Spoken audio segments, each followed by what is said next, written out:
Assalamualaikum warahmatullahi wabarakatuh.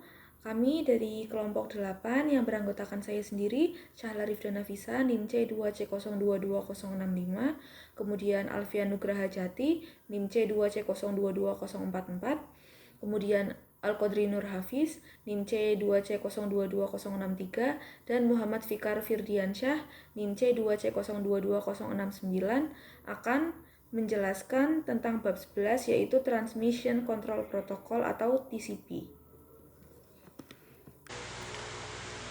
Singkatan dari TCP dan IP. TCP merupakan singkatan dari Transmission Control Protocol, sedangkan IP adalah singkatan dari Internet Protocol. Dilansir dari Garuda Kemdikbud.go.id, TCP atau IP jika diterjemahkan adalah protokol kendali transmisi protokol. Internet adalah gabungan dari protokol TCP dan IP sebagai sekelompok protokol yang mengatur komunikasi data dalam proses tukar-menukar data dari suatu komputer ke komputer lainnya. TCP atau IP mulai dikembangkan pada akhir dekade 1970-an sebagai protokol standar dalam membentuk Wide Area Network atau WAN. Protokol ini merupakan standar open network yang sifatnya independen, sehingga bisa digunakan di mana saja. Selain itu, TCP atau IP juga bersifat routable, di mana memungkinkan perangkat dengan sistem operasi berbeda tetapi dapat dihubungkan misalnya Windows dan Linux. World Wide Web. Yang pertama ada the most popular internet service. Yang kedua ada website are viewed using internet browser. Yang ketiga ada each website has its own internet address which is referred to as a uniform rescue locator or URL. Yang keempat ada the information on the internet is organized in sites or page. Yang kelima ada website yang terdiri dari bahasa programming atau yang biasa digunakan HTML. Yang keenam ada kebanyakan web yang berawalan dengan www atau which stands for World Wide Web. Slide kelima, TCP atau IP memiliki 4 lapisan utama, diantaranya sebagai berikut. 1. Application layer, lapisan aplikasi. Yang kedua, transport layer, lapisan transportasi.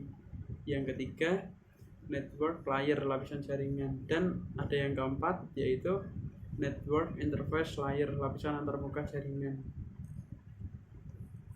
Yang keenam, sini ada tabel, dan dalam tabel tersebut posisi TCP dalam protokol TCP atau IP tersebut terlihat bahwa alamat port yang digunakan TCP masuk ke dalam kategori alamat port yang disebut well known port atau berkisar dari 0 sampai 1023 port.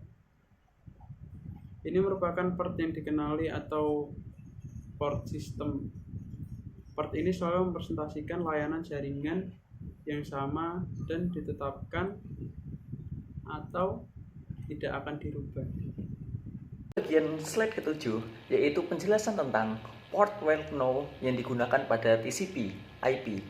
Yang penjelasannya sebagai berikut. Pada port 7 itu ada yang namanya echo, yang dimana datagram echo yang diterima kembali ke pengirim. Dan juga ada port 9 yang berisi tentang discard, yang dimana abaikan sembarang datagram yang diterima. Dan seterusnya ada yang 11, port 11 yaitu user, yang penjelasannya adalah user aktif. Yang selanjutnya adalah 13, daytime, yaitu tentang retur tanggal dan waktu. Yang 17, port 17 yaitu quote, yaitu retur kutipan hari. Dan selanjutnya, banyak sekali port-port yang terdapat pada TCP. Ada seperti tadi yang saya sebutkan, yaitu port 7, port 9, port 11, port 13, dan sebagainya. Seperti yang dilihat pada contoh, yaitu ada port 19, 20, 21, 23, 25, 53, dan sebagainya. Banyak lain-lainnya. Dan itulah port well known yang digunakan pada TCP IP. Layanan TCP. Layanan TCP dibagi jadi 4, yaitu ada stream data service, layanan full duplex, layanan reliable, dan segmen. Yang pertama, stream data service. TCP melakukan layanan stream data pada lapisan transport. Untuk pengiriman stream, pengirim dan penerima TCP menggunakan buffer. Kemudian yang kedua, layanan full duplex. TCP memberikan juga layanan full duplex, di mana data dapat berpindah dalam 2 arah pada saat bersamaan. Yang ketiga, layanan reliable. TCP merupakan protokol di lapisan transport yang sifatnya reliable, karena TCP menggunakan mekanisme acknowledgement. Yang keempat, segmen. Unit data yang ditransfer melalui TCP disebut dengan segmen. Segmen memuat 20-60 byte header. Jika tanpa option, besar header hanya 20 byte. Itulah kesimpulan dari beberapa hal tentang TCP dan IP. Dan di mana kita mengambil kesimpulan bahwa TCP IP dikembangkan sebelum model OSI ada. Namun, demikian lapisan-lapisan pada TCP IP itu tidaklah cocok seluruh dengan lapisan-lapisan OSI. Seterusnya, dan protokol ini hanya dibuat atas 5 lapisan saja, yaitu tadi ada physical, data link network, transport, dan application, yang hanya lapisan TCP IP-nya mencakup 3 lapisan OSI teratas saja. Nah, khusus layer keempat, itu protokol TCP IP mendefinisikan hanya 2 buah protokol, yakni transmisi control protokol atau biasanya disebut TCP, dan datagram protokol atau UDP. Dan sementara itu, pada lapisan ketiga, TCP IP mendefinisikan Internet Work Protocol atau IP yang biasa kita sebut. Namun ada beberapa program yang mengandung pergerakan data pada lapisan ini. Dan itulah beberapa tentang penjelasan TCP IP pada kali ini. Sekian presentasi dari kelompok kami. Mohon maaf bila ada kesalahan. Terima kasih. Wassalamualaikum warahmatullahi wabarakatuh.